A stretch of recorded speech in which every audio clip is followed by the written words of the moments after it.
ശ്രീ ആലംകോട് ലീലാകൃഷ്ണൻ രചിച്ച പ്രഭാത നടത്തത്തിൽ ഒരു നായ്ക്കുട്ടി എന്ന പുസ്തകം ശ്രീ പ്രഭാവർമ്മ റഫീഖ് അഹമ്മദ് സാറിന് നൽകി പ്രകാശനം ചെയ്യുന്നതാണ്.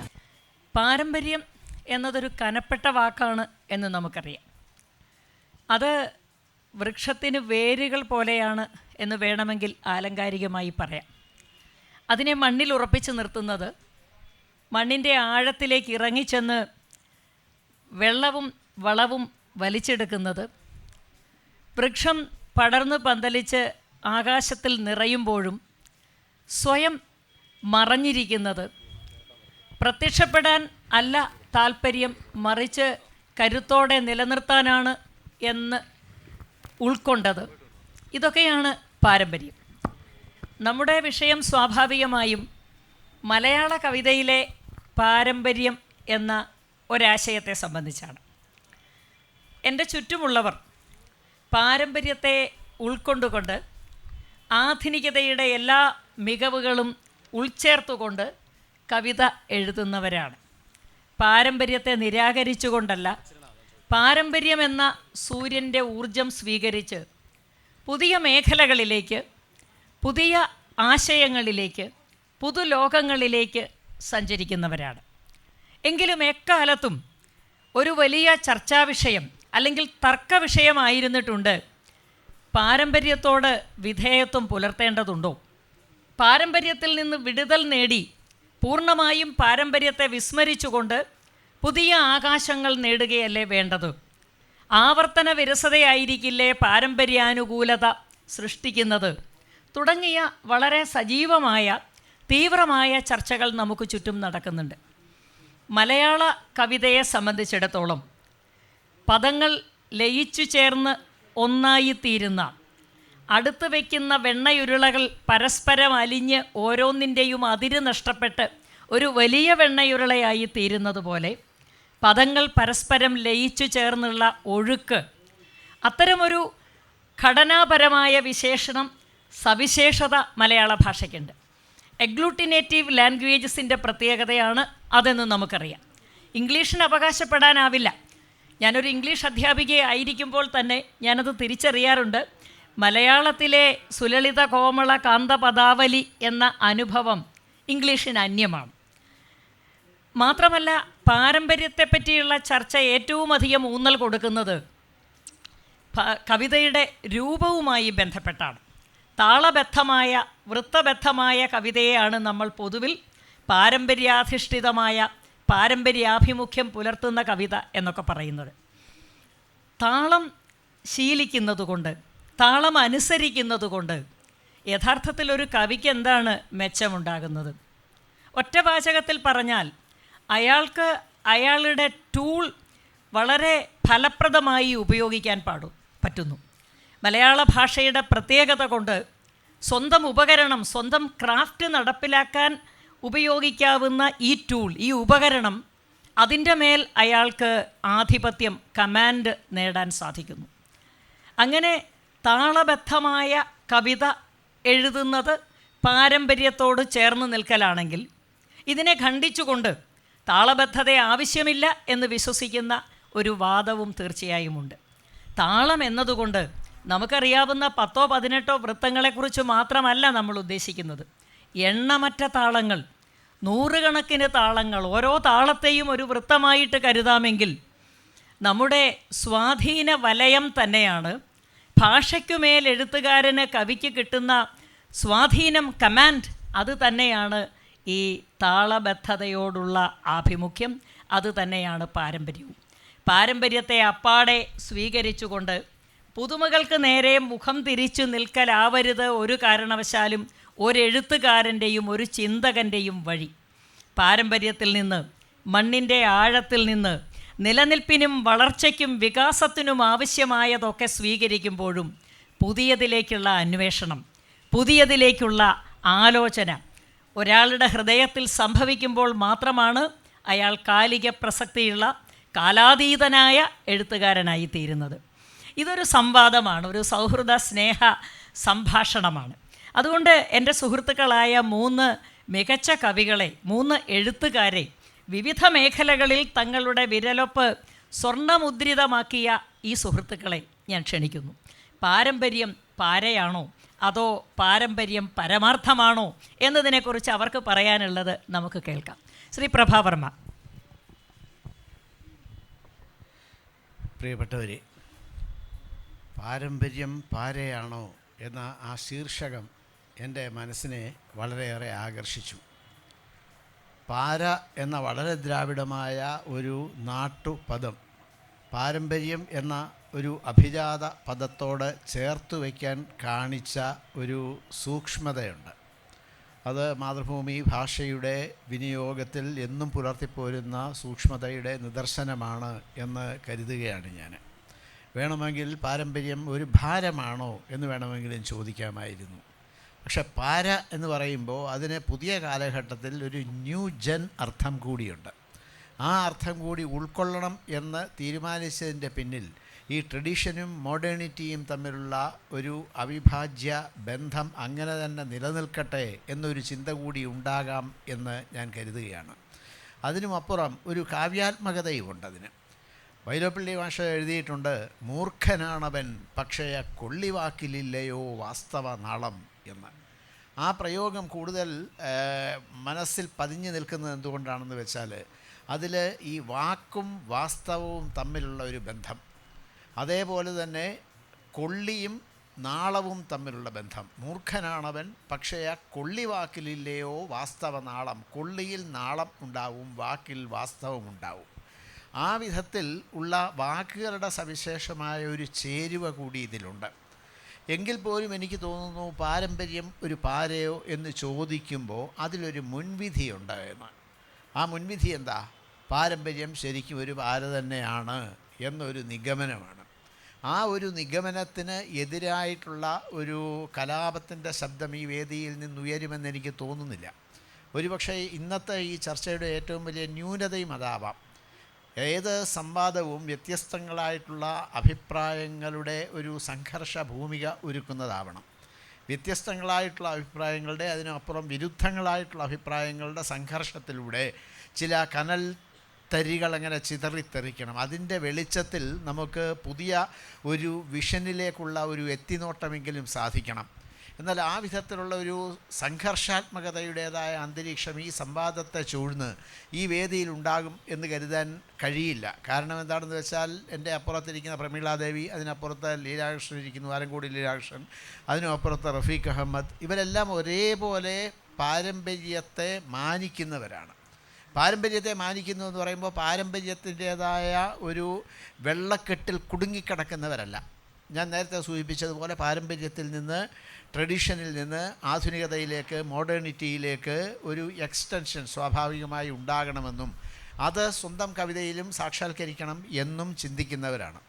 ആ നിലയ്ക്ക് ട്രഡീഷൻ്റെ വലിയ മൂല്യങ്ങൾ ഉൾക്കൊണ്ട് തന്നെ പുതിയ കാലഘട്ടത്തിൻ്റേതായ, അതായത് ട്രഡീഷൻ്റെ, പാരമ്പര്യത്തിൻ്റെ വലിയ വലിയ ഖനികളുണ്ട് എന്ന അറിവിൽ ആ ഖനികളിൽ നിന്നുള്ള ഊർജം എടുത്തുകൊണ്ട് വന്ന് പുതിയ കാലഘട്ടത്തിൻ്റേതായ ചില വിളക്കുകൾ തെളിയിക്കാൻ പറ്റും എന്ന് വിശ്വസിക്കുന്നവരും അങ്ങനെ വിളക്കുകൾ തെളിയിച്ചു പോരുന്നവരും ആണ് ഇവിടെ ഇരിക്കുന്നത്. എന്നാൽ മലയാള കവിതയുടെ ഇന്നത്തെ ഒരു അന്തരീക്ഷത്തിൻ്റെ ഒരു പരിച്ഛേദം എടുത്തു നോക്കിയാൽ ഈ ചിന്ത പങ്കുവെക്കുന്നവർ മാത്രമല്ല, ഏതാണ്ട് ട്രഡീഷനിൽ നിന്നുള്ള ടോട്ടൽ ബ്രേക്ക് കുറിക്കുന്നതാവണം ആധുനികത എന്ന് കരുതുന്ന ഒരു വിഭാഗമുണ്ട്. നിർഭാഗ്യവശാൽ നമ്മുടെ സംവാദത്തെ കൂടുതൽ രൂക്ഷതരമാക്കുന്നതിന് എന്തുകൊണ്ടോ ആ ഒരു വിഭാഗത്തിൻ്റെ പ്രാതിനിധ്യം ഇവിടെ ഉണ്ടാവുന്നില്ല. അതുകൂടി ഉണ്ടായിരുന്നെങ്കിൽ കൂടുതൽ നല്ലതായിരുന്നു എന്നെനിക്ക് തോന്നുന്നുണ്ട്.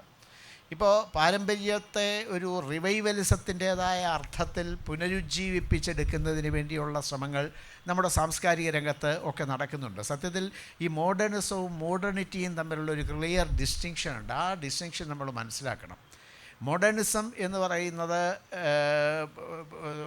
അതുപോലെ മോഡേണിറ്റി എന്ന് പറയുന്നത് സത്യത്തിൽ ആധുനികതയെ ആകെയാണ്, നവോത്ഥാനത്തിൻ്റെ ഒക്കെ ഭാഗമായിട്ട് വന്നിട്ടുള്ള നമ്മുടെ സാമൂഹ്യ രംഗത്തുള്ള വന്നിട്ടുള്ള മാറ്റങ്ങളെ ആകെയാണ്. മോഡേണിസം ആകട്ടെ സാഹിത്യത്തിലൊരു പ്രസ്ഥാനവുമാണ്.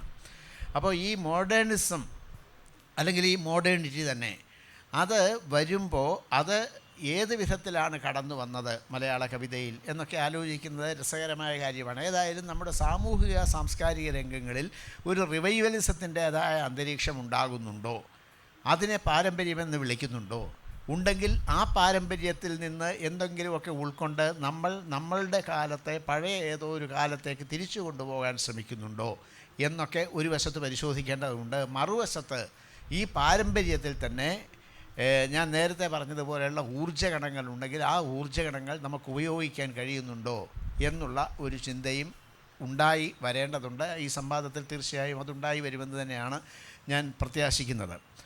അപ്പോൾ പാരമ്പര്യത്തോടുള്ള സമീപനം എന്ത് എന്ന് തീരുമാനിക്കുന്നത് സത്യത്തിൽ പാരമ്പര്യത്തോടുള്ള നമ്മുടെ തന്നെ സമീപനമോ അല്ല എന്നെനിക്ക് തോന്നുകയാണ്. വർത്തമാനകാല സാമൂഹിക പരിതാവസ്ഥയോടുള്ള നമ്മളുടെ മനസ്സിൻ്റെ ഒരു പ്രതികരണമാണ് പാരമ്പര്യത്തോടുള്ള പ്രതികരണത്തെ നിശ്ചയിക്കുന്നത്. പാരമ്പര്യത്തെ ഏത് വിധത്തിൽ നമ്മൾ സമീപിക്കണം എന്ന് തീരുമാനിക്കുന്നതാണ്.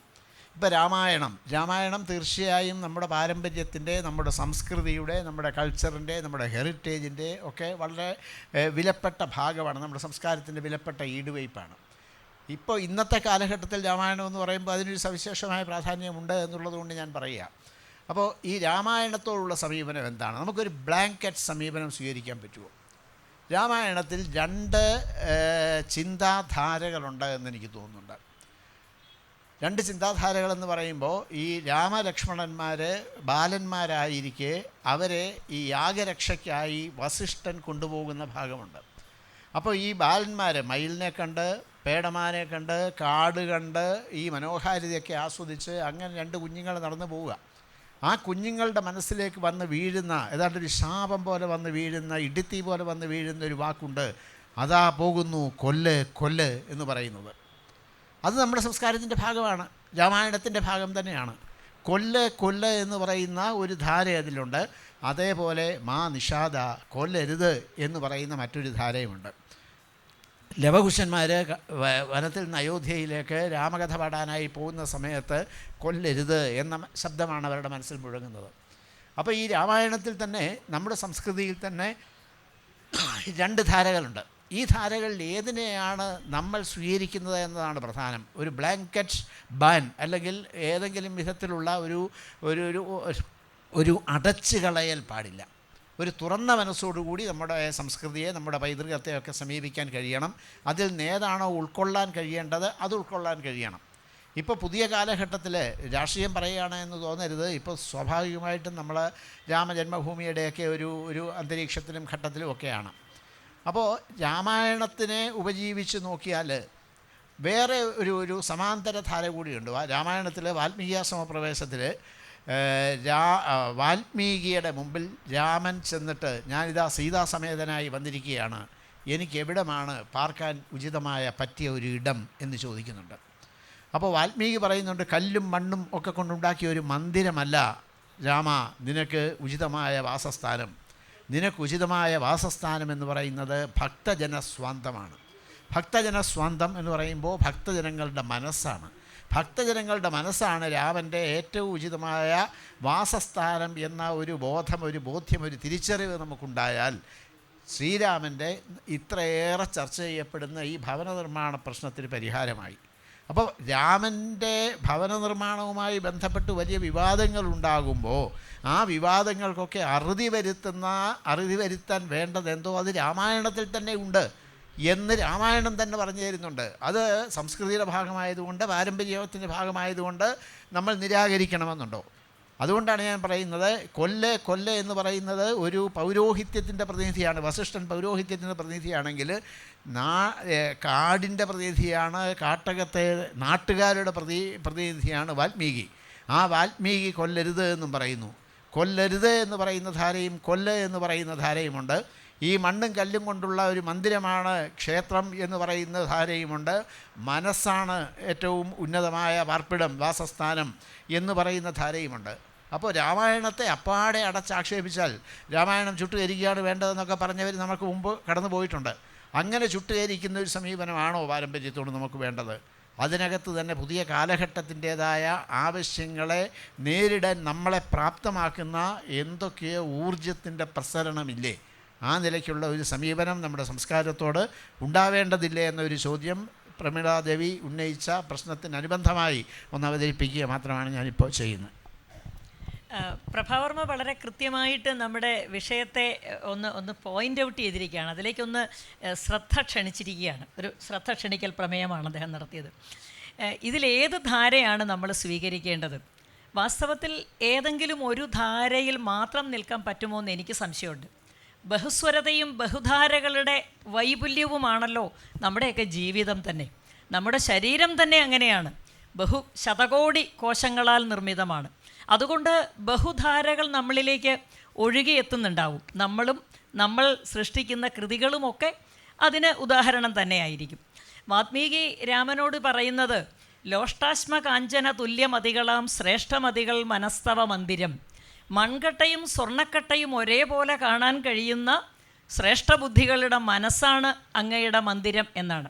അത്തരമൊരു മന്ദിരം ഇന്ന് 730 കോടി ജനങ്ങളുടെ ഇടയിൽ എത്ര പേർക്ക് രാമൻ ഓഫർ ചെയ്യാനുണ്ടാവുമെന്ന് നമുക്കറിയില്ല. എന്തായാലും അത് മാവേലി നാട് വാഴുന്ന കാലത്തെ പോലെ തന്നെ നമുക്കൊരു സ്വപ്നമായിട്ട് കരുതാം. അത്തരം മനസ്സുകൾ ഉണ്ടാവും. അത്തരം മനസ്സുകളാണ് എല്ലാ നന്മയ്ക്കും ആസ്ഥാനമാകേണ്ടത് എന്നത്. അങ്ങനെ ബഹുധാരകളെക്കുറിച്ച് പ്രഭാവർമ്മ പറയുകയുണ്ടായി. മാത്രമല്ല, അദ്ദേഹം സൂചിപ്പിച്ച ഒരു കാര്യം, ഈ ചർച്ച തീവ്രമാകുന്നതിനൊരു തടസ്സം പാരമ്പര്യത്തെ നഖശിഖാന്തം എതിർക്കുന്നവർ ഈ സംവാദവേദിയിലില്ലല്ലോ എന്നതാണ്. എനിക്ക് തോന്നുന്നത് നമുക്ക് തന്നെ മാറി മാറി വേഷം കെട്ടേണ്ടി വരും. നായകനായും വില്ലനായും നമ്മൾ തന്നെ നടിക്കേണ്ടി വരുമെന്ന് തോന്നുന്നു, ചർച്ച തീവ്രമാകുന്നതിന്, തീക്ഷ്ണമാകുന്നതിന്. തീർച്ചയായും ശ്രീ ആലങ്കോട് ലീലാകൃഷ്ണൻ അതേക്കുറിച്ച് വളരെ ആഴത്തിലുള്ള ചില ചിന്തകൾ പങ്കുവയ്ക്കാനുണ്ടാവും. ഞാൻ അദ്ദേഹത്തിന് മൈക്ക് കൈമാറുന്നു. ഏറ്റവും പ്രിയങ്കരായ പ്രമീളാദേവി, പ്രഭാവർമ്മ, റഫീഖ്, പ്രിയപ്പെട്ടവരെ, നേരത്തെ പറഞ്ഞതുപോലെ ഇതൊരു പാരയാണ്. കാരണം പാരയ്ക്ക് പല അർത്ഥങ്ങളുണ്ട്. തിരുവനന്തപുരത്തെ പാരയല്ല മലബാറിലെ പാര. പാരവെപ്പ് എന്നത് വളരെ സവിശേഷമായി പ്രചരിക്കുന്ന ഒരു പ്രദേശം കൂടിയാണ് ഇവിടം. ഞങ്ങൾക്ക് കമ്പിപ്പാരയുണ്ട്. പലതരം പാരകളിൽ ഒരു പാര നാളികേരം പൊളിക്കാനുള്ള പാരയാണ്. അത് ഈ പുറം കഠോരമായ നാളികേര പാകമായ ഒന്നിനെ പൊളിച്ചെടുത്ത് ഇളനീര് കാണിച്ചു തരും. കവിതയുടെ ഒരു രീതി അതാണ്. ഈ പാരമ്പര്യത്തെ പൊളിച്ചടർത്തി പാരമ്പര്യത്തിനുള്ളിൽ നിന്ന് തന്നെ, പാരമ്പര്യം തന്നെ കാത്തു സൂക്ഷിച്ച ഇളനീർ തെളി അനുഭൂതി, ഇത് പാര കൊണ്ടാണ് സാധിക്കുക. പാരമ്പര്യത്തെ മറ്റൊരു പാര കൊണ്ട് പിളർന്ന് അതിനകത്ത് ഒളിഞ്ഞു കിടക്കുന്ന ഇളനീരിനെ എടുക്കാൻ സാധിക്കും. തീർച്ചയായും മലയാള കവിതയ്ക്ക് ദീർഘവർഷങ്ങളുടെ പാരമ്പര്യമുണ്ട്. ഭാഷ എഴുത്തച്ഛനിൽ പിറന്നതല്ല. അതിനു മുമ്പ് എത്രയോ നൂറ്റാണ്ടുകൾക്ക് മുമ്പ് ഭാഷയുണ്ട്. രാമചരിതകാരനും മുമ്പ് ഭാഷയുണ്ട്. 2000 അതിലേറെയോ വർഷം ജനങ്ങൾ സംസാരിച്ച ഒരു മലയാളം, നാട്ടുമൊഴി മലയാളം, 6 നാട്ടിലെ 100 മലയാളം, ഇതൊക്കെ ചേർന്ന ഒരു ജനസംസ്കാരമാണ് പാരമ്പര്യമെന്നാണ് ഞാൻ എപ്പോഴും വിചാരിക്കാറുള്ളത്. ജനതയാണ് ഈ പാരമ്പര്യത്തിൻ്റെ അടിസ്ഥാനം. സഹസ്രാബ്ദങ്ങളായി വാക്ക് കൊണ്ട് നടന്ന് വാക്ക് നമുക്ക് തന്ന ജനതയാണ്. ആ വാക്കിനൊരു പാരമ്പര്യം ഉണ്ടെങ്കിൽ അത് ഈ നാട്ടിലെ പാവപ്പെട്ട തൊഴിലെടുക്കുന്ന മനുഷ്യരുടെ പാരമ്പര്യമാണ്. ആദ്യത്തെ പ്രധാനപ്പെട്ട കവി ഒരു കാട്ടാളനാണ്, കാടനാണ്, വനവാസിയാണ്, ആദിവാസിയാണ് വാത്മീകി. രണ്ടാമത്തെ ഒരു പ്രധാനപ്പെട്ട കവി മുക്കുവനാണ്, വ്യാസൻ. മൂന്നാമത്തെ ഒരു പ്രധാനപ്പെട്ട കവി മരം വെട്ടുകാരനാണ്, കാളിദാസനെ നമ്മൾ ആദ്യം കാണുമ്പോൾ ഇരിക്കുന്ന കൊമ്പ് മുറുക്കിയായിരുന്നു. അപ്പോൾ അയാളുടെ പ്രവൃത്തി മരം വെട്ടായിരിക്കും. മറ്റൊരു പ്രധാനപ്പെട്ട കവി കബീർദാസ് നെയ്ത്തുകാരനായിരുന്നു. മലയാളത്തിലൊരു പ്രധാനപ്പെട്ട കവി ചക്ക് ആട്ടി എണ്ണയുണ്ടാക്കുന്ന തൊഴിലാളിയായിരുന്നു. ഇപ്പം തൊഴിലാളികളുടേതാണ് പാരമ്പര്യം. പണിയെടുത്ത് പൊറുക്കുന്ന മനുഷ്യർ, അവർ ജീവിതത്തോട് പോരാടി ഉണ്ടാക്കിയെടുത്തതാണ് നമ്മുടെ പാരമ്പര്യം. ആ പാരമ്പര്യത്തിൽ ഒരുപക്ഷെ രാമായണത്തിലേക്ക് വരുന്നതിന് മുമ്പ് ജനങ്ങൾക്കിടയിൽ ജീവിച്ച ഒരു കാട്ടുവാസിയായ രാമനും ഉണ്ടായിരുന്നിരിക്കും. കാഞ്ചനസീത പോലുള്ള സിനിമയിലൊക്കെ ഈ അരവിന്ദൻ കാണാൻ ശ്രമിച്ചത് ആ കാട്ടുവാസിയായ ഒരു രാമനെയാണ്. അപ്പം രാമൻ്റെ പ്രതിനിധാനം വാസ്തവത്തിൽ ഈ ജനസംസ്കൃതിയുടെ പ്രതിനിധാനം മാത്രമാണ്. അതിൽ നേരത്തെ വർമ്മ പറഞ്ഞതുപോലെ 2 പിടിച്ചുപറ്റലുകൾ ഉണ്ടാകുന്നു. കാലാകാലങ്ങളിൽ അധികാരവും പൗരോഹിത്യവും തമ്മിലുണ്ടാകുന്ന അവിശുദ്ധമായ കൂട്ടുകെട്ടിൻ്റെ ഭാഗമായി വയലാർ രാമവർമ്മ എഴുതിയതുപോലെ വില്ല് കുലയ്ക്കൂ ശരം തൊടുക്കൂ രാമ കൊല്ലു നിശാചരി താടകയാണവൾ, ആര്യവംശത്തലവന്മാർ അനുചരന്മാരുമായി ദക്ഷിണ ഭാരതഭൂമിയിൽ സംഘങ്ങളായി വന്ന് സംസ്കാര സംഹിതയാകെ തിരുത്തിക്കുറിച്ച നാൾ, വാമനന്മാരായി വിരുന്നുവന്നീ ദാനഭൂമിയിൽ യജ്ഞപശുക്കളെ മേച്ച നാൾ, ദ്രാവിഡ രാജാധിരാജ കിരീടങ്ങൾ ഈ മണ്ണിലിട്ട് ചവിട്ടി ഉടച്ച നാൾ, വിശ്വമാതൃത്വത്തെ വേദമഴുവിനാൽ വെട്ടി പുരോഹിത പാദത്തിൽ വെച്ച നാൾ, ആദ്യമായി ആര്യവംശാധിപത്യത്തിനെ ആട്ടിയകറ്റിയ രാജകുമാരിയെ താടകയെ കണ്ട് കോപാരുണങ്ങളായി താടി വളർത്തും തപസ്വിതൻ കണ്ണുകൾ, വില്ലുകുലയ്ക്കൂ ശരം തൊടുക്കൂ രാമ, കൊല്ലു നിശാചരി താടകയാണവൾ. താടക കൊല ചെയ്യപ്പെടുന്നതിന് കാരണം ദ്രാവിഡീയമായ ഒരു തനത് പ്രാദേശിക സംസ്കൃതി കാത്തു സൂക്ഷിച്ചവളാണ്, അവളെ കൊല്ലണം. ഇത് ആ കാലത്ത് പൗരോഹിത്യം കൊണ്ട് നടന്ന രാമൻ. അതും വയലാർ എഴുതിയിട്ടുണ്ട്. കണ്ടു ശ്രീരാമനെ ഏതോ തപോധനർ കൊണ്ടു നടക്കുന്ന പ്രേമസ്വരൂപനെ. ശ്രീരാമൻ പ്രേമസ്വരൂപനാണെന്ന കാര്യത്തിൽ വാൽമീകിക്ക് സംശയമില്ല. ശ്രീരാമനെ കൊണ്ടു നടക്കുന്നത് താടി വളർത്തിയ കുറേ തപോധനരാണ്, അവർ കൊണ്ടു നടക്കുന്ന എന്നാണ് പറഞ്ഞിരിക്കുന്നത്. അപ്പോൾ രാമൻ അങ്ങനെ കൊണ്ടു നടക്കേണ്ടുന്ന ഒരു പാരമ്പര്യമല്ല. രാമൻ ഒരുപക്ഷെ ത്യാഗരാജസ്വാമികളുടെയൊക്കെ ഹൃദയത്തിലിരുന്നതുപോലെ നിധിചാല സുഖമാ, രാമസന്നിധി സേവാ സുഖമാ. ത്യാഗരാജൻ്റെ പ്രശസ്തമായ ഒരു കീർത്തനമാണ്. ധനമുണ്ടാകുന്നത് സുഖമാണോ അതോ രാമൻ്റെ സന്നിധിയെ സേവിക്കുന്നത് സുഖമാണോ? ഈ രണ്ട് രാമന്മാർ എക്കാലത്തും ഉണ്ടായിട്ടുണ്ട്. ഇപ്പം രാഷ്ട്രീയ രാമനെക്കുറിച്ചല്ല എഴുത്തുകാർ സംസാരിക്കാറുള്ളത്. എഴുത്തുകാർ സംസാരിക്കാറുള്ളത് പ്രേമസ്വരൂപനായ ഒരു രാമനെക്കുറിച്ചാണ്. രാമൻ ഈ പാരമ്പര്യത്തിൽ വന്നതുകൊണ്ടാണ് ഞാൻ ഇത്രയും പറഞ്ഞത്. എനിക്ക് പ്രസംഗിക്കാൻ തുടങ്ങിയ നിർത്താൻ ബുദ്ധിമുട്ടാണ്. അതുകൊണ്ട് ഞാനൊരു കാര്യം ചെയ്യാം, റഫീഖ് കാര്യമായി സംസാരിക്കണം. ഇത് വിഷയമാകുന്നതുകൊണ്ട്, കവി ആയതുകൊണ്ടും 94 ഞാൻ എഴുതിയ കവിത ഇപ്പോൾ ചൊല്ലുന്നതിൽ മര്യാദ ഉണ്ടെന്ന് തോന്നുന്നു. ഇപ്പോഴൊരു പ്രസക്തി അതിനുണ്ട്. ഈ വിഷയം വർമ്മ ഉന്നയിച്ചതുകൊണ്ടും. അതിൻ്റെ പേര് ദേവഗാന്ധാരി എന്നാണ്. ദേവഗാന്ധാരി എന്നത് ത്യാഗരാജസ്വാമികൾ എഴുതിയ ഒരു കീർത്തനത്തിൻ്റെ രാഗമാണ്, ക്ഷീരസാഗര ശയന. പെട്ടെന്ന് ആ കവിത അങ്ങ് ചൊല്ലാം. ആ കവിതയിൽ ഇതിലൊരു ഉത്തരവുണ്ട്. ഇപ്പോൾ പറഞ്ഞൊരു പ്രശ്നത്തിൻ്റെ എൻ്റെ ഒരു ഉത്തരവുണ്ട്. വീണ്ടും ഭവാബ്ധി തൻ തീരത്തിരുന്നങ്ങ് പാടുന്നുവോ ത്യാഗരാജ, വിശ്വപ്രേമദീപ്തമാം ജീവൻ്റെ ദേവഗാന്ധാരി, ഈ വാഴ്വിൻ ജ്വരങ്ങൾക്ക് നിത്യസഞ്ജീവനി. ആരോഹണത്തിൻ മദത്തിരമാലയിൽ ഈ ക്ഷീരസാഗരമാർത്തുയരുന്നുവോ, പിന്നെ പൊടുന്നനെ താണിറങ്ങുന്നുവോ പ്രാർത്ഥനാ നിർഭരം ജീവൻ്റെ നോവുകൾ. രാമരാമേതി നാമാലാപനങ്ങളിൽ പ്രേമസ്വരൂപം തിരഞ്ഞലകൊള്ളുന്ന രാഗയാനത്തിൻ്റെ ശാന്തവിശ്രാന്തിയിൽ താനേ നമിച്ചടങ്ങുന്നു മദക്കടൽ. താരകാരാമ നാമക്ഷേത്രമല്ലാതെ, താരകാരാമ നാമക്ഷേത്രമല്ലാതെ ദേവാലയങ്ങളും പൂജയുമില്ലാത്ത നാദസന്യാസിൻ മഹാകാലസാഗരം ഒറ്റ രാഗത്താൽ കടന്നുവെന്നോ ഭവാൻ. ഞങ്ങൾക്ക് ബാക്കിയാണല്ലോ പെരുംകടൽ, മൺചിറ കെട്ടിയുറയ്ക്കാത്ത പാലങ്ങൾ, പൊന്നശോകച്ചോട്ടിലെന്നും ജഗൽ ശോകമൂകം തപസ്സിരിക്കും ഭൂമി നന്ദിനി. വാലിലെത്തീനാൽ രാമഭക്തൻ മൂഢവാനരൻ കത്തിച്ച സ്വന്തം പുരീതടം, അഗ്നിപരീക്ഷയ്ക്ക് തീയൊരുക്കും രാജനീതികൾ, ഭൂമി പിളർക്കുന്ന നോവുകൾ. എങ്ങ് നിൻ രാമൻ, എങ്ങ് നിൻ രാമൻ, കടൽ നീലമായി പരന്ന് ആകാശനീലം പുണർന്ന് നിറഞ്ഞവൻ, ശ്യാമരാഗത്തിൻ്റെ കാരുണ്യപുരമായി ജീവിതങ്ങൾക്കുമേൽ സംഗീതമായവൻ. എങ്ങ് നിൻ രാമൻ. ഞങ്ങൾക്ക് രാമനും കാവി ചുറ്റും സ്വാർത്ഥരാമായണത്തിൻ്റെ രക്തസങ്കീർത്തനം, സൂര്യവംശത്തിൻ തമോമയ വിഗ്രഹം, ആര്യഗോത്രങ്ങൾ തൻ ആസുരാഹങ്കൃതി.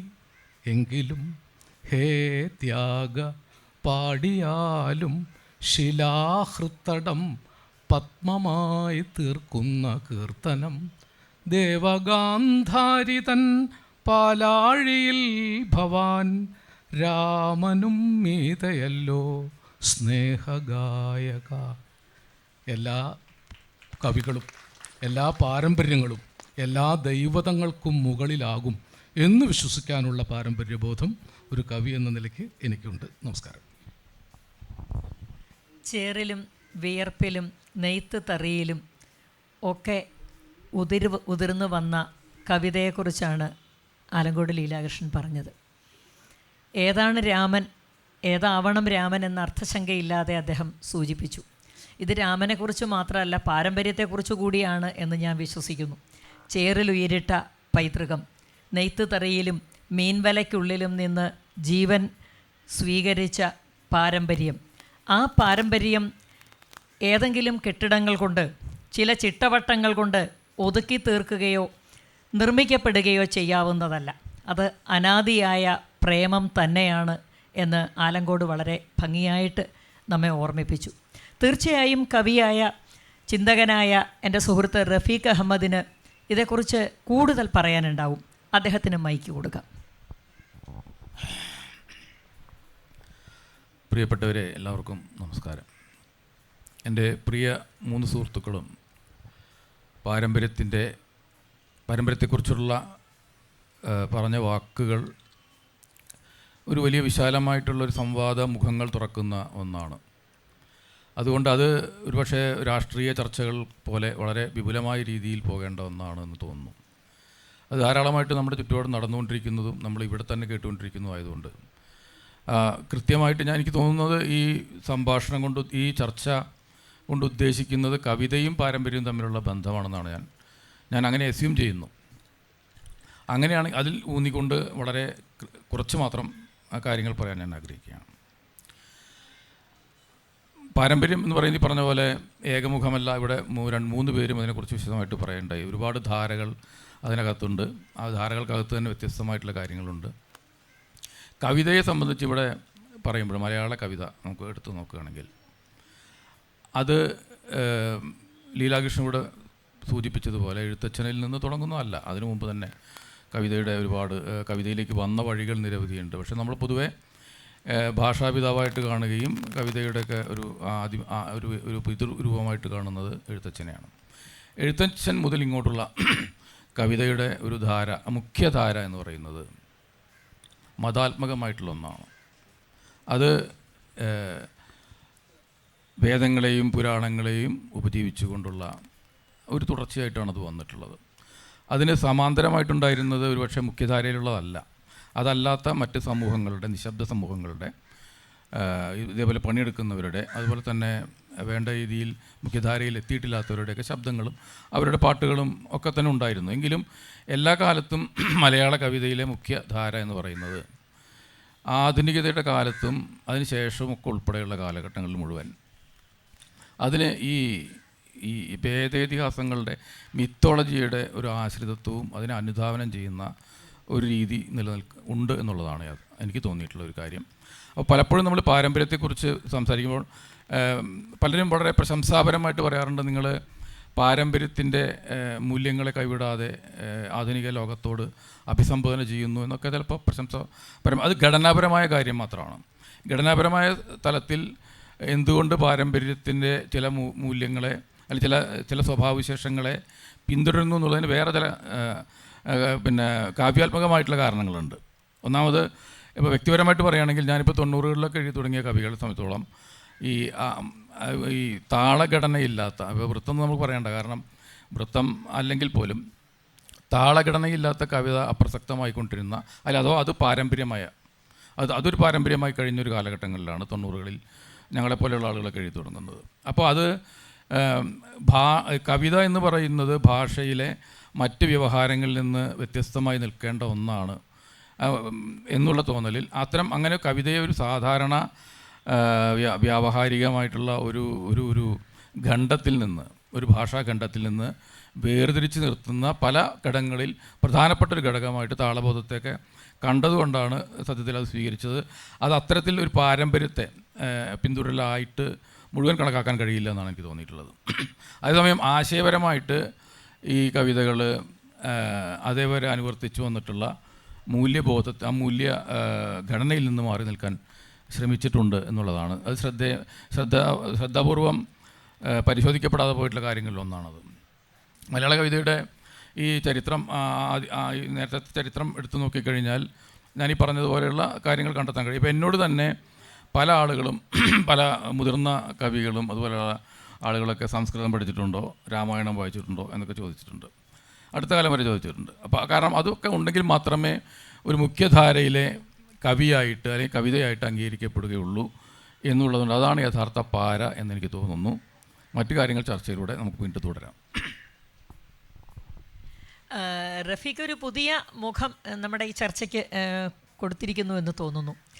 ഈ പാരമ്പര്യം എന്നതും മാറിയിട്ടുണ്ട്. അദ്ദേഹം പറഞ്ഞതുപോലെ 90കളിൽ ഇതിനെ നിരസിക്കുന്നതാണ്, നിരാസമാണ് പാരമ്പര്യം എന്നൊരു പുതിയ പാരമ്പര്യവും സൃഷ്ടിക്കപ്പെട്ടിട്ടുണ്ട്. അതേപോലെ മതാത്മകത പാരമ്പര്യത്തിൻ്റെ ഭാഗമാണോ? നമുക്ക് പാരമ്പര്യം ഉപേക്ഷിച്ചേ തീരൂ, അല്ലെങ്കിൽ പാരമ്പര്യം കവിതയ്ക്ക് ശരിക്കും പാരയാണ്, അലങ്കോട് പറഞ്ഞതുപോലെ കമ്പിപ്പാര തന്നെയാണ് എന്ന് വിശ്വസിക്കുന്ന ഒരു സമൂഹം കവികൾ, എഴുത്തുകാർ, ചിന്തകരൊക്കെ ഉണ്ട്. അവരുടെ പ്രാതിനിധ്യം ഇവിടെ ഇല്ലെങ്കിൽ കൂടി അവർക്ക് വേണ്ടി കൂടി നമ്മൾ സംസാരിക്കേണ്ടതുണ്ട് എന്ന് തോന്നുന്നു. പാരമ്പര്യം എന്തോ വലിയ അപകടമാണ്. പാരമ്പര്യത്തെ വിച്ഛേദിച്ചുകൊണ്ട് വൃത്തം എന്ന പദം മാറ്റി നിർത്തുക. ആദ്യം തന്നെ ഞാനത് സൂചിപ്പിച്ചിരുന്നു. വൃത്തം നമുക്കറിയാവുന്ന 10-18 വൃത്തങ്ങൾ മാത്രമല്ല, ഓരോ താളത്തെയും ഓരോ വൃത്തമായിട്ട് കരുതാം, ഓരോ തരത്തിലുള്ള സംഗീത ശൈലിയെയും ഒരു വൃത്തമായിട്ട് കരുതാമെങ്കിൽ ഈ താളബദ്ധത കവിതയ്ക്ക് നല്ലതാണ് എന്ന് പോലും സമ്മതിക്കാൻ തയ്യാറല്ലാത്ത, അല്ലെങ്കിൽ വരിമുറിച്ചെഴുതുന്ന ഗദ്യം പദ്യത്തിൽ എഴുതിയത് കൊണ്ട് മാത്രം അത് കവിതയാവുന്നില്ല എന്ന ശക്തമായ അഭിപ്രായമുള്ളവർ, വിശ്വാസമുള്ളവർ, സത്യം തിരിച്ചറിയുന്നവരാണ് നമ്മൾ. എങ്കിൽ പോലും വരിമുറിച്ചെഴുതിയതാണോ കവിതയാവേണ്ടത്? പാരമ്പര്യത്തെ തുടച്ചു മാറ്റിക്കൊണ്ടാണോ കവിത മുന്നോട്ട് പോകേണ്ടത് എന്നൊക്കെയുള്ള ചർച്ചകൾ ഈ വേദിയിലില്ലെങ്കിലും വേദിക്ക് പുറത്ത് സമൂഹത്തിലുണ്ട്. കേരളത്തെക്കുറിച്ച് പറയാറുള്ളത് കവികളല്ലാത്തവരെ കേരളത്തിലെ 3 കോടി ആളുകൾക്കിടയിൽ കണ്ടുപിടിക്കാൻ വിഷമമായിരിക്കും എന്നാണ്. അപ്പോൾ അങ്ങനെയുള്ളവർക്ക് വേണ്ടി കൂടി നമുക്ക് ചിലത് ചർച്ച ചെയ്യാനുണ്ട്. പാരമ്പര്യത്തെ പൂർണ്ണമായും നിരസിക്കേണ്ടതുണ്ടോ? നമ്മൾ രാമനെക്കുറിച്ചോ രാമായണത്തെക്കുറിച്ചോ മതാത്മകതയെക്കുറിച്ചോ അല്ല ഇവിടെ പറയുന്നത്. കവിതയിൽ പാരമ്പര്യം അത് ഘടനാപരമാണ്. ആ പാരമ്പര്യം നിഷിദ്ധമാണോ, അതോ അതിലെ ചില അംശങ്ങൾ നമ്മൾ സ്വീകരിക്കേണ്ടതുണ്ടോ? പ്രഭാവർമ്മ അതിൽ ചില സംഭാവനകൾ നടത്തും എന്ന് ഞാൻ വിശ്വസിക്കുന്നു. 2 കാര്യങ്ങളാണ് ഇപ്പോൾ വന്നത്. ഒന്ന് കവിതയിലെ സ്പിരിച്വാലിറ്റി, കവിതയിലെ ആത്മീയത. മറ്റൊന്ന് ഭാഷാപരമായ കവിതയുടെ ഘടന. ഈ സ്പിരിച്വാലിറ്റി, അതായത് ആത്മീയത എന്ന് കേട്ടപ്പോൾ എൻ്റെ മനസ്സിലേക്ക് വളരെ പെട്ടെന്ന് വന്നത് ഡോക്ടർ ശ്രീനിവാസ അയ്യങ്കാർ ഒരിക്കൽ കവിതയെ നിർവചിക്കുമ്പോൾ പറഞ്ഞ ഒരു വാചകമാണ്. അദ്ദേഹം പറഞ്ഞു, all the literature is about man's relationship with his time, his life and the unknown. ഈ ദി അൺനോൺ എന്നുള്ളത് ഞാൻ ഒരു കോട്ടിൽ ഇടുകയാണ്. എന്താ ഈ ദി അൺനോൺ? മനുഷ്യൻ്റെ സമൂഹമായിട്ടുള്ള, അയാൾ ജീവിക്കുന്ന കാലവുമായിട്ടുള്ള, അതേപോലെ അജ്ഞേയമായ എന്തോ ഒന്നുമായിട്ടുള്ള ഒരു ബന്ധമാണ് കവിത എന്ന് അദ്ദേഹം പറയുന്നത്, അല്ലെങ്കിൽ സാഹിത്യം എന്നാണ് പറയുന്നത്. ഈ അൺനോൺ എന്ന് പറയുന്നത് ഏതെങ്കിലും ഒരു റിലീജിയോസിറ്റിയുമായി ബന്ധപ്പെട്ടതാണ് എന്ന് എനിക്ക് തോന്നുന്നില്ല. ഇന്നേ വരെ അജ്ഞേയമായിട്ടുള്ള എന്തിനെയോ ഒന്ന് കണ്ടെത്താനുള്ള ഒരു പുറപ്പാട് ഓരോ കവിയുടെയും കാവ്യയാത്രയിലുണ്ട് എന്നെനിക്ക് തോന്നുന്നു. ആ അജ്ഞേയമായ എന്തോ ഒന്നിനെ കണ്ടെത്തുന്നിടത്താണ് കവിത സഫലമാകുന്നത്. സത്യത്തിൽ ആ കണ്ടെത്തലിലൂടെയാണ് കവി അനശ്വരനാകുന്നത്. അതിന് ഏതെങ്കിലും തരത്തിലുള്ളൊരു മതത്തിൻ്റേതായ ബ്രാക്കറ്റ് ആവശ്യമില്ല. ഒരു മതവുമായിട്ടും ബന്ധപ്പെട്ടതല്ലാത്ത, ഒരു ദൈവവുമായും ബന്ധപ്പെട്ടതല്ലാത്ത, ഒരു ആത്മീയതയുമായി ബന്ധപ്പെട്ടതല്ലാത്ത ഒരു ആത്മീയതയുണ്ട്. മനസ്സിൻ്റേതായ ഒരു സ്പിരിച്വാലിറ്റി ഉണ്ട്. ആ സ്പിരിച്വാലിറ്റിയിലൂടെ കണ്ടെത്തുന്നതാണ് ഒരു സവിശേഷമായ the unknown.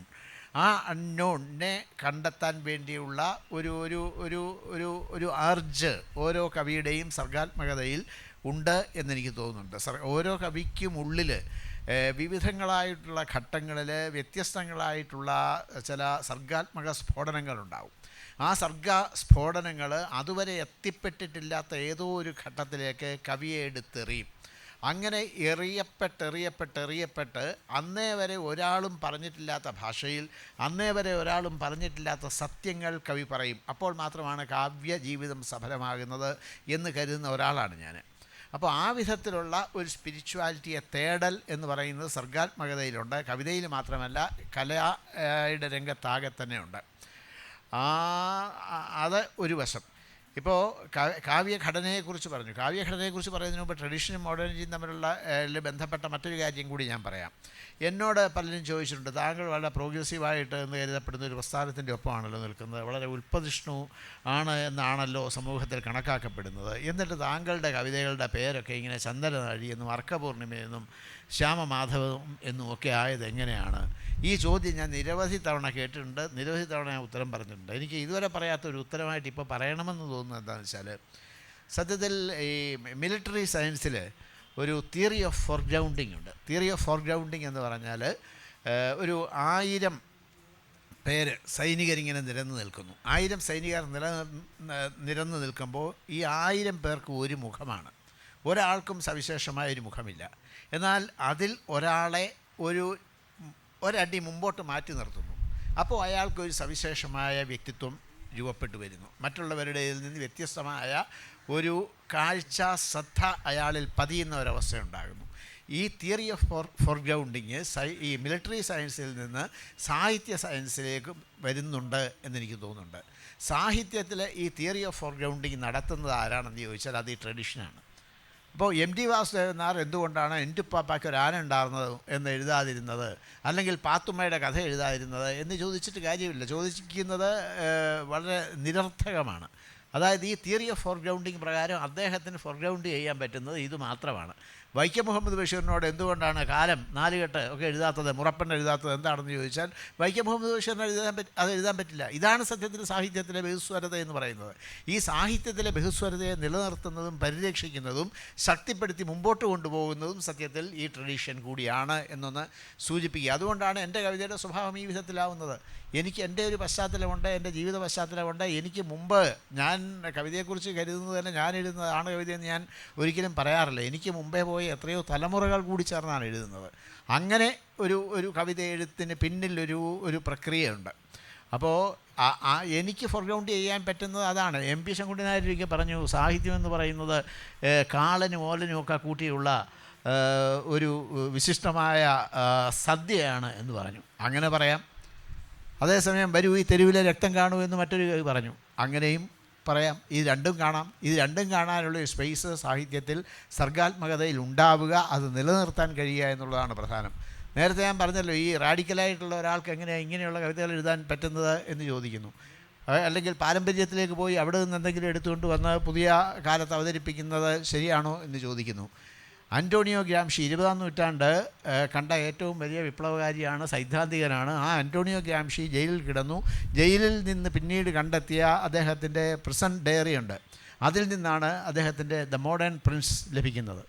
മാർക്സിസ്റ്റായിട്ടുള്ള പുരോഗാമിയായിട്ടുള്ള Antonio ഗ്രാംഷിക്ക് the modern Prince എന്ന കൃതി എഴുതാൻ 18-ാം നൂറ്റാണ്ടിലോ മറ്റോ ജീവിച്ചു മരിച്ച മക്കിയവെല്ലിയുടെ ദ പ്രിൻസിനെ ഉപജീവിക്കാൻ കഴിഞ്ഞു.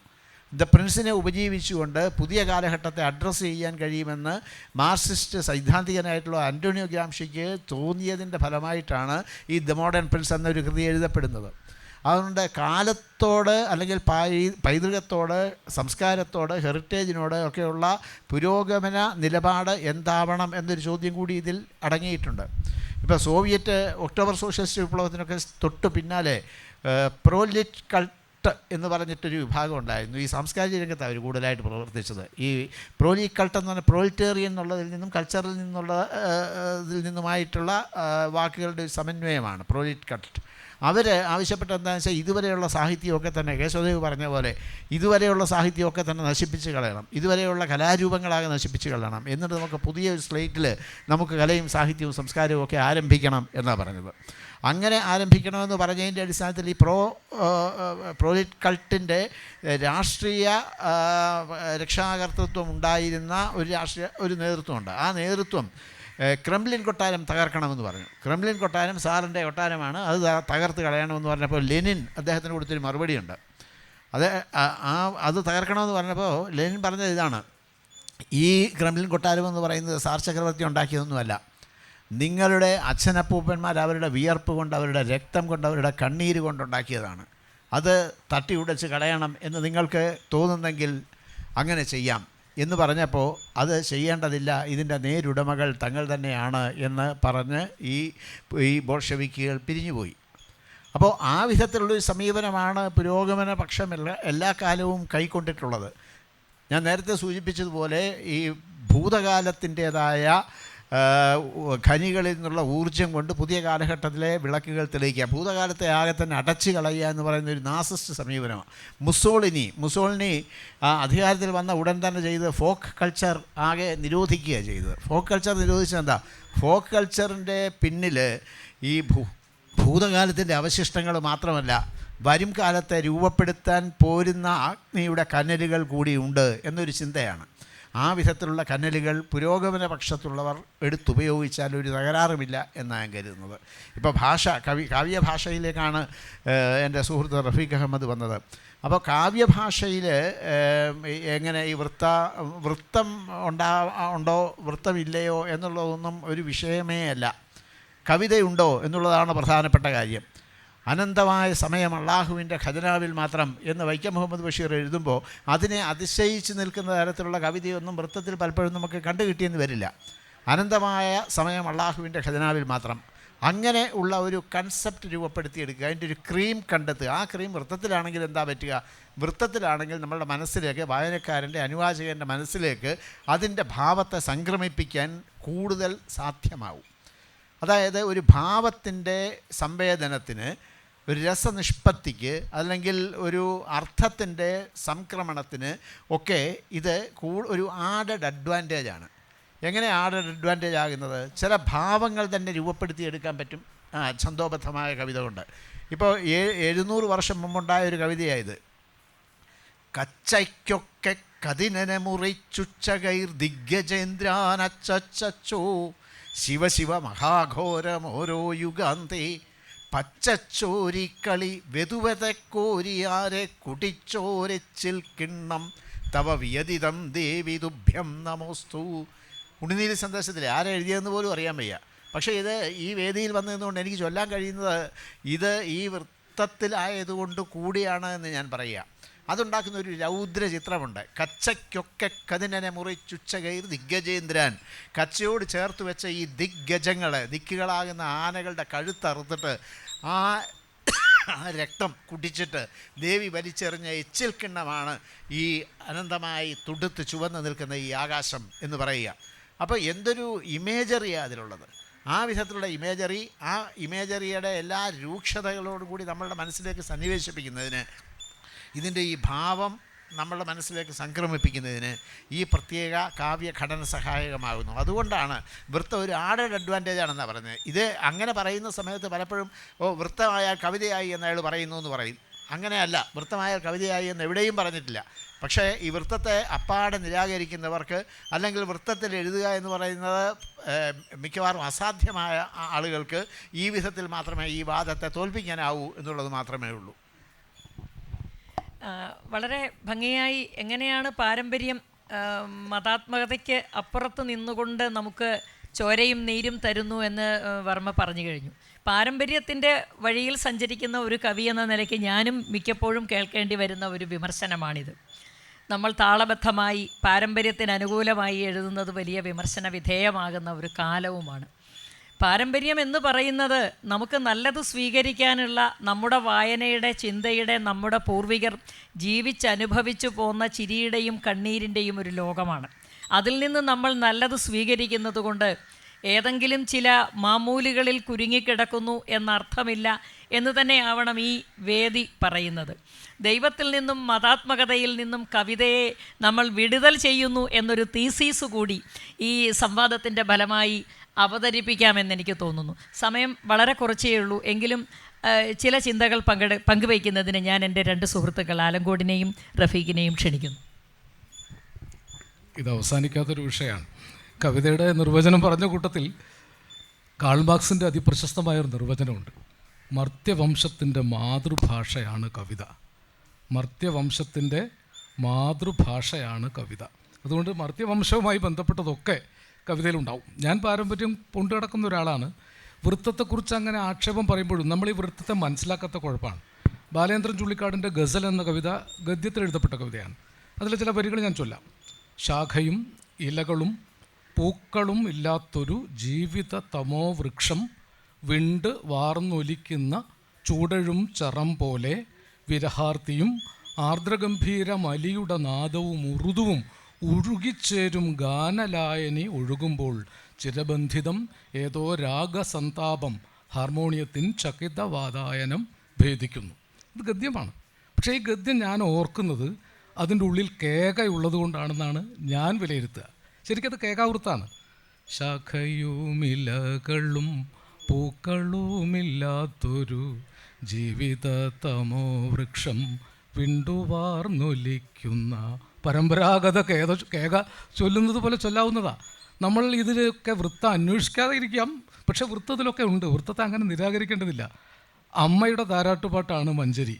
ഉന്തുന്ത് ഉന്തുന്ത് ഉന്തുന്ത് ഉന്തുന്ത് ഉന്തുന്തുന്തുന്തുന്തുന്താളേയുന്ത് രാരീരം രാരീരം രാരീരം രാരീരം രാരീരാരീരം രാരീരാരം. ഇങ്ങനെ പഠിപ്പിച്ച മഞ്ചരി മനസ്സിലാക്കാൻ വളരെ എളുപ്പമാണ്. ശ്ലഥ കാകളി വൃത്തത്തിൽ 2-ാം പാദത്തിൽ അന്ത്യമാം 2 അക്ഷരം കുറച്ചിടിൽ അത് മഞ്ചരിയായിടൊന്ന് പഠിപ്പിച്ചാൽ മഞ്ചരിയും മനസ്സിലാവില്ല, ശ്ലഥകാകളിയും മനസ്സിലാവില്ല, വൃത്തവും മനസ്സിലാവില്ല.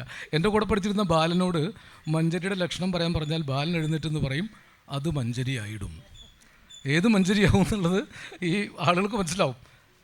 മാണിക്യ വീണയുമായൻ മനസ്സിൻ്റെ താമരപ്പൂവിലുണർന്നവളെ പാടുകില്ലേ വീണ മീട്ടുകില്ലേ നിൻ്റെ വേദന എന്നോടു ചൊല്ലുകില്ലേ, അതും മഞ്ചരിയായിടും. അതുപോലെ ഓമനക്കുട്ടൻ ഗോവിന്ദൻ ബലരാമനെ കൂടെ കൂടാതെ, ഓമനക്കുട്ടൻ എന്ന മട്ട് എന്നാണ് ആ വൃത്തത്തിൻ്റെ പേര്. അതാണ് കേവല മർത്യ ഭാഷ കേൾക്കാത്ത ദേവദൂതികയാണു നീ. അതിൻ്റെ വൃത്തം അന്വേഷിക്കാൻ നല്ല കാകളിയിലാണ്. മരണമെത്തുന്ന നേരത്ത് നീ എൻ്റെ അരികിലിത്തിരി നേരമിരിക്കണേ. കാകളിയല്ലേ? കാകളിയാണെന്നൊരു പക്ഷേ റഫീഖ് അഹമ്മദ് സമ്മതിച്ചില്ലെങ്കിലും ഞാനത് കാകളിയാണെന്ന് പറയും. അങ്ങനെ പറയാനുള്ള ഒരു വൃത്ത ശിക്ഷണം നമ്മുടെ നാടോടി പാരമ്പര്യത്തിൽ നിന്ന് വൃത്തങ്ങൾ രൂപപ്പെട്ടു വന്ന ഒരു സംസ്കൃതിയെ പഠിപ്പിക്കാൻ നമ്മുടെ കാവ്യ പഠന ശാഖയ്ക്കോ മലയാളം പഠിപ്പിക്കുന്ന മാഷന്മാർക്കോ കഴിയാതെ പോയതുകൊണ്ടാണ് വാസ്തവത്തിൽ ഈ പ്രശ്നമൊക്കെ ഉണ്ടാകുന്നത്. ഞങ്ങൾ നടന്ന് ഈ വൃത്തം പഠിപ്പിക്കാൻ പുറപ്പെട്ടാൽ ശരിയാവില്ലല്ലോ. ഏതായാലും ഒരു കാര്യം ഉറപ്പാണ്, വാത്മീകിയെയും വ്യാസനെയും കാളിദാസനെയും ഞങ്ങളെയൊക്കെ ഉണ്ടാക്കിയത് മലയാള ഭാഷ പോലും അറിയാതെ പണിയെടുത്ത് പുറത്ത ഏതൊക്കെയോ നാടോടി കലാകാരന്മാരാണ്. ആ നാടോടി കവികളും കലാകാരന്മാരും ഉണ്ടാക്കിയ പാരമ്പര്യമില്ലെങ്കിൽ ഒരു ഭാഷയിലെയും കവിത ഇല്ല എന്ന് മാത്രം സംഗ്രഹിച്ച് പറയാം. റഫീഖ് അഹമ്മദിന് കൂടി 2 വാക്കുകൾ പറയാനുള്ള അവസരം ബാക്കിയാണ്. എന്നെ വാച്ചു നോക്കി ഒരാൾ അവിടെ നിന്ന് കണ്ണ് കാണിക്കുന്നുണ്ടെങ്കിലും. അല്ല, നമ്മുടെ പാരമ്പര്യത്തെക്കുറിച്ചുള്ള ചർച്ച വൃത്തത്തെക്കുറിച്ചുള്ള ഒരു സംഗതിയായിട്ട് മാറേണ്ടതൊന്നുമില്ല. ഞാൻ പറയാൻ ശ്രമിച്ചൊരു കാര്യം, ഈ മലയാള കവിതയിലെ പല ധാരകൾ, മുഖ്യധാരയായിട്ട് കരുതപ്പെടുന്ന ധാരയുടെ മതകീയമായ സ്വഭാവത്തെക്കുറിച്ച് തന്നെയാണ്. അത് നമുക്കിപ്പോൾ മലയാളത്തിൽ തന്നെ നോവലിലോ ചെറുകഥയിലോ അതുപോലുള്ള മറ്റ് ശാഖകളിൽ നമുക്കത് കാണാൻ കഴിയില്ല. മലയാള സാഹിത്യത്തിൻ്റെ മുഖ്യധാരയിൽ ഈ ഒരു സംഗതിയുണ്ട്. അതിൽ ഒരു അതിനെ ഭഞ്ജിക്കുന്ന തത്വത്തിൽ ചങ്ങമ്പുഴയുടെ കവിത വരുമ്പോൾ മാത്രമാണ്. അതുവരെ പിന്നെയും തുടരുമ്പോൾ ആധുനിക കവിതയിൽ പോലും ഈ ആശ്രിതത്വത്തിൻ്റെ ഭാഗങ്ങൾ നമുക്ക് കാണാൻ കഴിയും. അത് വലിയൊരു വിഷയമാണ്. ഇപ്പോൾ സമയം ഇല്ലാത്തതുകൊണ്ട് അതിലേക്ക് കൂടുതൽ കടക്കുന്നില്ല. ഞാൻ ഈ ഒരു വിഷയത്തിലാണ് സൂചിപ്പിക്കാൻ ആഗ്രഹിച്ചത്. ഇപ്പോൾ ഇവിടെ ഒരു കാര്യം ഞാൻ സൂചിപ്പിക്കാം. പ്രഭാവർമ്മ ഇവിടെ പറഞ്ഞ വരി തന്നെ എടുത്താൽ മതി. ഇപ്പോൾ അനന്തമായ സമയം അള്ളാഹുവിൻ്റെ ഖജാനയിൽ മാത്രമാണെന്ന് പറഞ്ഞ മനോഹരമായിട്ടുള്ള കവിത, ആ വരി കാവ്യാത്മകമായിട്ടുള്ള വരി നോവലിൽ ആയതുകൊണ്ട് അല്ലെങ്കിൽ ചെറുകഥയിലോ അല്ലെങ്കിൽ അതുപോലുള്ള സംഗതികളായതുകൊണ്ട് അത് പൊതുധാരയിൽ സ്വീകരിക്കപ്പെടും. അതേസമയം മറ്റ് പല ഒരു കവിതയിലാണെങ്കിൽ അത് അത്രമാത്രം സ്വീകരിക്കപ്പെടില്ല. അങ്ങനെ ആയിരുന്നെങ്കിൽ ടി ഉബൈദും പിന്നെ പി.ടി. അബ്ദുറഹ്മാനും അങ്ങനെ പോലുള്ള ആളുകളൊക്കെ നമ്മുടെ മുഖ്യധാര കവികളായിട്ട് അംഗീകരിക്കപ്പെടേണ്ടതായിരുന്നു. അവർ അങ്ങനെ ആ രീതിയിൽ അംഗീകരിക്കപ്പെട്ടിട്ടില്ല എന്നുള്ളത് തന്നെയാണ് സത്യം. അപ്പോൾ അങ്ങനെയുള്ള നമ്മുടെ സമൂഹത്തിൽ ഇത്തരത്തിലുള്ള ചില മുഖ്യധാരകളും അല്ലാത്ത ധാരകളും ഒക്കെ നിലനിൽക്കുന്നുണ്ട്. അങ്ങനെ ഇതിനെല്ലാത്തിനെയും ആശ്ലേഷിക്കുന്ന തരത്തിലുള്ള അതിൻ്റെ മതസ്വഭാവത്തെ എടുത്തു കളഞ്ഞുകൊണ്ട് ഇപ്പോൾ പ്രഭാവർമ്മ സൂചിപ്പിച്ചതിൽ മതാതീതമായ ആത്മീയതയിൽ ഊന്നിക്കൊണ്ടുള്ള ഒരു തലത്തിലേക്ക് വരുമ്പോൾ മാത്രമാണ് പാരമ്പര്യം പാരയാവാതിരിക്കുക എന്നുള്ളതാണ് എൻ്റെ എളിയ അഭിപ്രായം. നമുക്ക് വിശദമായിട്ട് പറയാനുള്ള സമയമില്ലാത്തതുകൊണ്ട് ഞാൻ ചുരുക്കുകയാണ്. പാരമ്പര്യം പാരയാകാത്ത തരത്തിലുള്ള കവിത, മണ്ണിൻ്റെ ചിരിയുടെ കണ്ണീരിൻ്റെ മണവും രുചിയുമുള്ള കവിത, മർത്യകുലത്തിൻ്റെ മുഴുവൻ മാതൃഭാഷയായി എന്നെന്നും വിലസാൻ ഉൾക്കരുത്തുള്ള കവിത, ആ കവിതയിലേക്ക് തുറക്കുന്ന മനോഹരമായ ഒരു വാതിലാവട്ടെ ഈ ചർച്ച. പാരമ്പര്യം പാരയാണോ എന്നാണ് നാം സംസാരിച്ചുകൊണ്ടിരുന്നത്. പാരമ്പര്യത്തെ പുണരണോ അതേ പാരമ്പര്യത്തെ പൊളിക്കണോ എന്നുള്ളതായിരുന്നു നമ്മുടെ സംവാദ വിഷയം. പക്ഷേ പാരമ്പര്യത്തിൻ്റെ പ്രയോക്താവായി പ്രസംഗിക്കാറുള്ള പ്രഭാവർമ്മ സാർ തന്നെ ഇന്ന് ഒരു സമന്വയത്തിൻ്റെ മാർഗമാണ് സ്വീകരിച്ചതെന്നുള്ളതാണ് കാണുന്നത്. കാരണം അതിനെതിരായി സംസാരിക്കുവാനുള്ള ആൾക്കാരില്ലാത്തത് കൊണ്ടാണോ എന്ന് ഒരു സംശയമുണ്ട്. പക്ഷേ ഇന്ന് വാദിച്ചവരാരും ഈ പാരമ്പര്യം മാത്രമേ പാടുള്ളൂ എന്ന് പറഞ്ഞില്ല. പാരമ്പര്യം മാത്രമേ പാടുള്ളൂ എന്ന് പറയുന്നിടത്താണ് പാരമ്പര്യം ഒരു പാരയായി മാറുന്നത് എന്നാണ് എനിക്ക് തോന്നുന്നത്. അതുമാത്രമല്ല, ഇന്നത്തെ സമകാലിക വർത്തമാന കാലഘട്ടത്തിലേക്കും കൂടെ നമ്മുടെ ഈ ഒരു വിഷയത്തെ ഒന്ന് കോർത്തിണക്കുവാൻ ഞാൻ ആഗ്രഹിക്കുന്നു. ഇപ്പോൾ പാരമ്പര്യം ഒരു പാരയായി മാറിയിരിക്കുന്ന ഒരവസ്ഥയിലാണ് നാം ഉള്ളത്. ഇപ്പം നമ്മുടെ കേരളീയ ഗാനത്തിൻ്റെ ഒരു രചനയിൽ തന്നെ പാരമ്പര്യമായ രീതിയിനകത്ത് തന്നെ എഴുതണം, ഇത് പാരമ്പര്യ കവി എഴുതിയത് കൊണ്ട് ആ കവിക്ക് മാത്രമേ ചെയ്യാൻ പാടുള്ളൂ, അതേ രീതിയിനകത്ത് തന്നെ ചെയ്യണം എന്ന് പറയുന്ന ഒരു പാരയായി മാറിയിരിക്കുന്നതിനെക്കുറിച്ച് നിങ്ങൾക്ക് എന്താണ് അഭിപ്രായം പറയാനുള്ളത് എന്നതിനെക്കുറിച്ച്? ആശാൻ്റെ 5 അടി കവിതയാണ് ദുരവസ്ഥ എന്ന് മലയാളത്തിലെ പരിണിത പ്രജ്ഞയായ ഡോക്ടർ എം ലീലാവതി ഒരു തവണ മാതൃഭൂമി ആഴ്ചവെപ്പ് തന്നെ ലേഖനം എഴുതിയതായി ഞാൻ ഓർക്കുന്നത്. എൻ്റെ കുട്ടിക്കാലത്ത് വായിച്ചതാണ്. അങ്ങനെ അവർ പറഞ്ഞപ്പോൾ ഏറെ വേദനിച്ച ഒരു മനസ്സാണ് എൻ്റേത്. പ്രഭാവർമ്മയുടെ ചന്ദനനാഴി അതും ഇത്തരത്തിൽ പല കോണുകളിലൊന്നും അതിനെ നോക്കിക്കണ്ട ആളുകളുണ്ട്.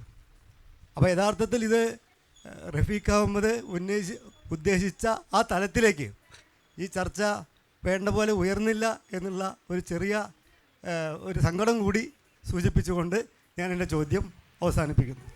ഇവിടെ സൂചിപ്പിച്ചതുപോലെ ഈ പാരമ്പര്യത്തിൻ്റെ ഈ കവിതയുടെ ഘടനയും വൃത്തത്തിൽ നിന്നൊക്കെ മാറി പുതിയ കാലത്ത് പുതിയ കവിതകൾ പിറക്കുന്നുണ്ട്, കവികൾ പിറക്കുന്നുണ്ട്. അവർക്ക് യഥാർത്ഥത്തിൽ ശ്രദ്ധിക്കപ്പെടുന്നത് ഈ സോഷ്യൽ മീഡിയ ഒക്കെ ഉണ്ടായതുകൊണ്ടാണ്.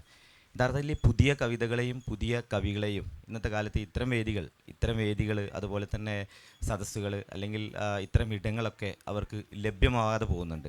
അപ്പോൾ ഈ പാരമ്പര്യത്തിൽ നിന്ന് മാറി ചിന്തിക്കുന്ന കവിയെയും കവിതയെയും ഉൾക്കൊള്ളാൻ തയ്യാറാവാത്തത് യഥാർത്ഥത്തിൽ ഈ പാരമ്പര്യം പാരയാകുന്നത് കൊണ്ടല്ലേ? ഞാൻ ചോദ്യമൊന്നും ചോദിക്കുന്നില്ല, എങ്കിലും ഇന്ന് 7:43 AM എഴുതിയൊരു കവിത, അര പേജേ ഉള്ളൂ. ശുചിചിത്ത ചീത്ത ചിന്തകൾ. എവിടെ പോയി ജീവൻ്റെ ദീർഘാവലിപ്പൂക്കൾ, എവിടെ പോയി നാടിൻ്റെ അക്ഷരത്തനിമകൾ, എവിടെ പോയി ഇന്നിൻ്റെ താളപ്പതർച്ചകൾ, എവിടെ പോയി ഇന്നിൻ്റെ ഏകൈക സിംഹാസങ്ങൾ, എവിടെ പോയി ഭൂവിൻ്റെ ഉർവരമുകുളങ്ങൾ, എവിടെ പോയി എന്നിലെ സെക്കുലർ ഭാവങ്ങൾ, എവിടെ പോയി നമ്മിലെ ശുചിചിത്ത ചീത്ത ചിന്തകൾ, എവിടേക്ക് നമ്മുടെ നാടും നഗരവും നരകവും നാമും തീർന്നു. തീർച്ചയായും ഇവിടെ നിർദ്ദേശിച്ചതുപോലെ പാരമ്പര്യേതരമായ പുതുകവിതകൾക്ക് സാമൂഹ്യ മാധ്യമങ്ങൾ ഉള്ളതുകൊണ്ട് മാത്രം വെളിച്ചം കാണാൻ കഴിയുന്ന കവികൾക്ക് ഒക്കെ കൂടി വേദിയായി തീരേണ്ടതുണ്ട്. ബഹുസ്വരതയാണ് മാതൃഭൂമിയുടെ ഈ മഹോത്സവത്തിൻ്റെ അന്തസ്സത്ത തന്നെ. അതുകൊണ്ട് എല്ലാ തരത്തിലുള്ള നദികളും ഒഴുകിയെത്തട്ടെ. മഹാത്മാഗാന്ധിയുടെ ഒരു വാചകം, എല്ലാ ജനാലകളും തുറന്നു വയ്ക്കുക, എവിടെ നിന്നുമുള്ള കാറ്റുകൾ കടന്നു വന്നു കൊള്ളട്ടെ, ഒരു കാറ്റും നിങ്ങളെ തട്ടി വീഴ്ത്തി കൊണ്ടുപോകാതെ ഇരുന്നാൽ മതി എന്ന് പറയും പോലെ എല്ലാ ധാരകളും എല്ലാ ചിന്തകളും വന്നു ചേരട്ടെ. അവയിൽ നിന്ന് ഊർജം ഉൾക്കൊണ്ട് നല്ലത് മനുഷ്യവംശത്തിനും നമ്മുടെ പ്രിയങ്കരമായ ഈ ആവാസ സ്ഥലത്തിനും നല്ലതായ കവിതകൾ സൃഷ്ടിക്കപ്പെടട്ടെ എന്നാശംസിക്കുന്നു.